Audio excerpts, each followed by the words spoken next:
අංගි කියන්නේ අර සරත් අයියලාගේ වෙඩින් එකේ මේ කැවුම් බදින ඒවා. එතකොට අලුව හදන ඒවා, වැලිතලප ඔක්කොම කැවිලි ටික මේ මම තනියම හැදුවේ. රහාට තිබ්බ නේද? ඉතින් ඒ ආස්මි එක මම හැදුවේ නංගි.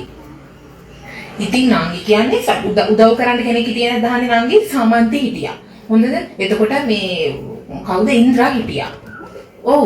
ඔය ගෑනු ඔක්කොම හිටියා. එක්කෙනෙකුටවත් මොකෝවත් කරගන්න බෑ. ඇත්තටම මට පුදුම හිතුණා.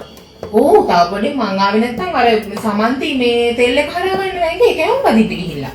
ඉතින් ආයි නංගිලා දන්නේම ඉතින් අපි වැඩකට බැස්සොත් ආයි කොහොමද කියලා. මේ සමිතියේ නංගි සභාපතිකම දෙන්න වෙන කෙනෙක් නැහැ.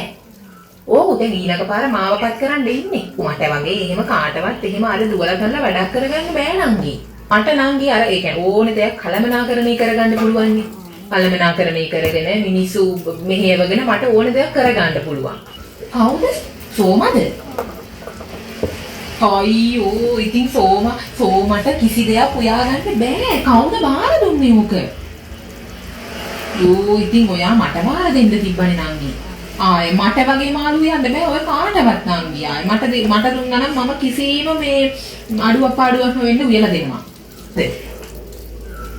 අපේ දුච්චර ගණන් දීලා මේ ඔය කඩවල වලින් ඇඳුම් ගන්නවා කියන්නේ නංගි කියන්නේ අපේ ගෙදර මම අපේ ළමයි දෙන්නට කිසිම දවසක කඩේකින් ඇඳුමක් ගන්නෑ. මමමයි මහන්නේ.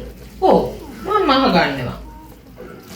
නැතුව මම ගාව ලේන්සුවේ ඉඳලා ජසාරි ජගට් එක දක්වා මම තනියෙන් මහන්නේ. මට ඉතින් ඕන දෙයක් මහන්න පුළුවන් නංගි මට. මේ ඔය අපේ ගමේ ඔය මහණෙක් කෙනා මේ ඉන්නේ මේ යමුනා. ඔව් ඒ යමුනාට මේ ඔය සාරි ජගට් එහෙම හරියට මහන්න බෑ නංගි. මං ඊට වඩා හොඳට මහනවා. ඔය මිනිස්සු වර එක්කෙනෙක් යනවට ඔක්කොමලා යනවා. ඔව් වෙන කෙනෙකුත් නෑනේ අර මම බිස්නස් එකට කරන්නේ නෑනේ නංගි. මම බිස්නස් එකට කරා නම් එයාට ආයේ කොහෙද?